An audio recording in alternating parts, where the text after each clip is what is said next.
बड़ी खबर जो पाकिस्तान से आ रही है वो ये है कि जानकारी जो जारी की गई है वो बस इतनी ही जारी की गई है कि स्टीव विटकॉफ और जैरेड कुशनर वो पहुंचे हैं इस समय इस्लामाबाद।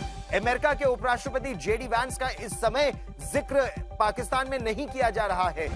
स्टीव विटकॉफ और जैरेड कुशनर बातचीत करेंगे। हालांकि ईरान ये कह चुका है कि उनको भरोसा नहीं है ना जैरेड कुशनर पर ना स्टीव विटकॉफ पर, लेकिन अमेरिका की तरफ से बातचीत के लिए अभी वही आगे आए हैं। इस तरह की खबरें पाकिस्तान से आ रही है। मुलाकात से पहले दोनों ही तरफ की शर्तें बहुत ही कठोर है। सबसे बड़ा सवाल, क्या बीच का रास्ता निकल भी सकता है? क्योंकि जैरेड कुशनर और स्टीव विटकॉफ के साथ फरवरी के महीने में भी बातचीत हो रही थी, पिछले वर्ष भी बातचीत हो रही थी, और ईरान का आकलन यह है कि जो गूढ़ विषय है, गंभीर विषय हैं, उन गंभीर विषयों पर जो ईरान 27 फरवरी को देने को तैयार था, उसकी समीक्षा जैरेड कुशनर और स्टीव विटकॉफ ईरान के में खबरों के मुताबिक नहीं कर पाए थे। इसीलिए वो चाहते हैं जेडी वैंस के साथ ही बातचीत हो। लेकिन हुनैन अमीन हमारे साथ जुड़ रहे हैं इस्लामाबाद से, जहां पर ये वार्ता होगी उस जगह पर हुनैन मौजूद है। हुनैन, इसको जरा समझाइए कि ये खबर इस समय स्टीव विटकॉफ और जेडी वैंस की नहीं, केवल स्टीव विटकॉफ और जैरेड कुशनर की क्यों आ रही है? सर एक सेकंड जी जी, अभी तक ये नहीं, आप जो खबर बता रहे हैं इस तरह की, हमें इस तरह की कोई खबर नहीं पता चली है कि जेडी वांस नहीं लीड करेंगे। लेकिन हाँ, ये बात ज़रूर है कि खबरों के मुताबिक उनकी अराइवल हो चुका है, टच डाउन हो चुका है, जो यूएस के टॉप नेगोशिएटर्स हैं।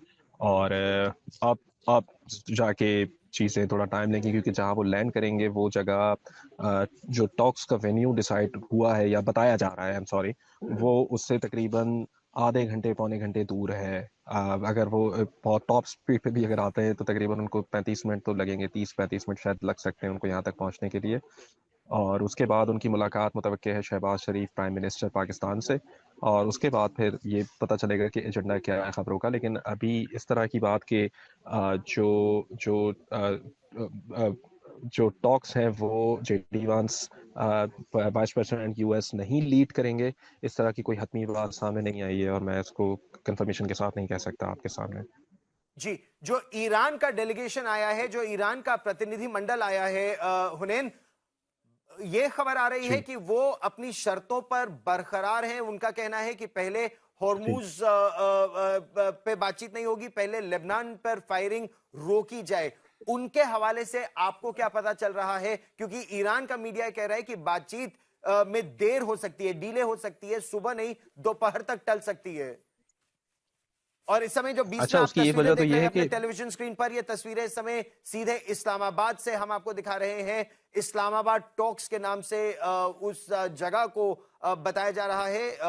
ये इस्लामाबाद की तस्वीरें हम आपको दिखा रहे हैं। जी हुनैन, अपनी बात पूरी कीजिए।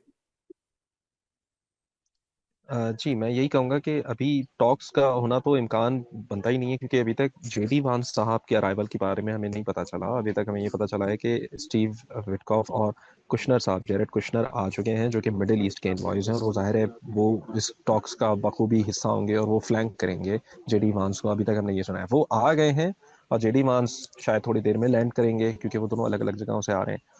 तो टॉक्स, अभी तक हमें यही पता है कि टॉक्स जो होंगी वो इधर ही होंगी। दूसरी बात आपने ईरान की पूछी, ईरान अभी तक अपनी बात पर कायम है बिल्कुल। उसने दो बातें कही थी, उनमें से एक बात तो पूरी होने जा रही है शायद कोरिया से, और बाकी हांगकांग से शायद मुआहदा हुआ है कि वो शायद असासों की रिलीज में मदद करेंगे, जो कि फ्रोजन उनके एसेट्स हैं। लेकिन जो लिबनान का सीज फायर है, आपको देखने के लिबनान में अभी तक हमले जारी हैं।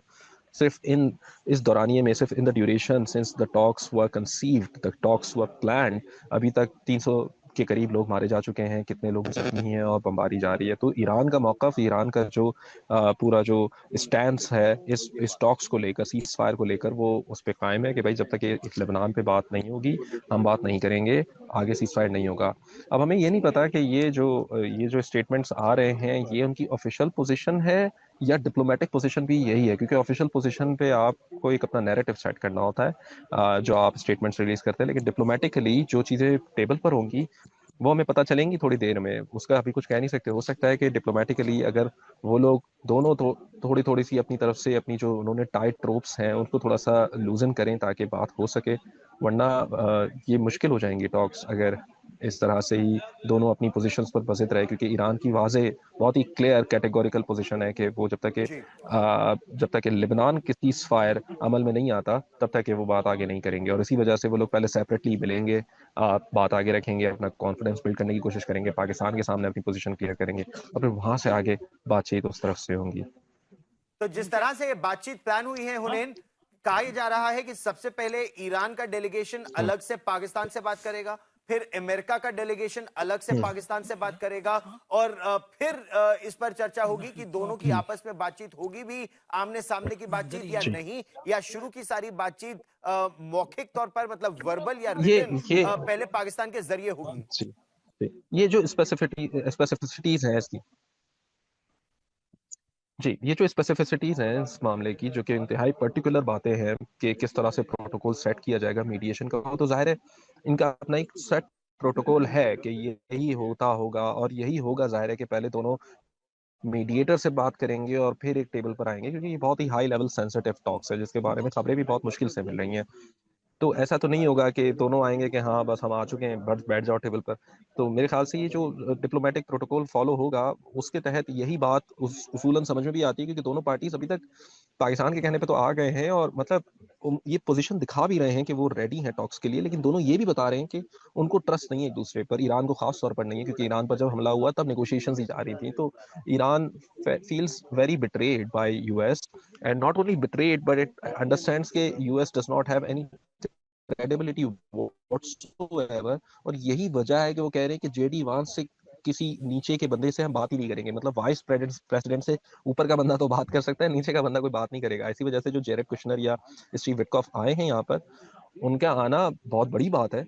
वो और जाहिर है ये एक इसी टॉक्स की एक्सटेंशन है, इसी टॉक्स का हिस्सा है, बल्कि इनफैक्ट उसका लीड अप का हिस्सा है। लेकिन ये इनफ नहीं है, अभी जेडी वांस जब आएंगे और वो जब लीड करेंगे स्टॉक्स को, तब हमें कुछ हतमी चीजें पता चलेंगी। और हाँ, रूमर्स बहुत हैं क्योंकि ट्रिकल डाउन ऑफ इंफॉर्मेशन बहुत ही लिमिटेड है। तो मैं चाहूंगा कि मैं कोई ऐसी बात ना करूं जिस पर मैं कायम ना रह सकूं, लेकिन हाँ जो डिप्लोमेटिक प्रोटोकॉल है वो तो फॉलो हो रहे हैं यहाँ पर। और यहाँ पे हम मीडिया भी देख रहे हैं, काफी बसल है, काफी नुमाइंदगान आए में दिगर ममालिक से, बहुत सारे मुल्कों से, बहुत सारे पत्रकार, बहुत सारे जो सहाफ़ी हैं, जो जर्नलिस्ट हैं, उनके डेलीगेशंस हैं, वो आए में। और यहाँ पे जी। सब यही बात कर रहे हैं, सब बहुत ही धीमा सा समय है, क्योंकि कुछ पता ही नहीं है अभी तक कि अभी तक अराइवल ही नहीं हुआ। तो स्केड्यूल के हिसाब से टॉक्स कैसे होंगी? वो तो 8 बजे होनी थी, अभी यहाँ पे 11 बज रहे हैं, कैसे हो सकती हैं स्केड्यूल के हिसाब से टॉक्स? तो वो तो जाहिर है नहीं, वो आगे बिल्कुल पुश होती बिल्कुल रहेंगी, और हाँ सही यही बात है। समझा जा रहा और है कि दोपहर तक ये चली कहा जाएगी। तो ये भी जा रहा है कि अब ये बातचीत सुबह ना होकर, आपने बिल्कुल सही कहा कि पहले कहा गया सुबह 8 बजे, लेकिन फिर कहा गया 9 बजे। विमान ही अभी आया है स्टीव विटकॉफ और जैरेड कुशनर का। अमेरिका के उपराष्ट्रपति कब आएंगे? अब ये कहा जा रहा है ईरान की तरफ से कि कुछ डिले है, देरी है, दोपहर में बातचीत हो सकती है, ऐसी उम्मीद है।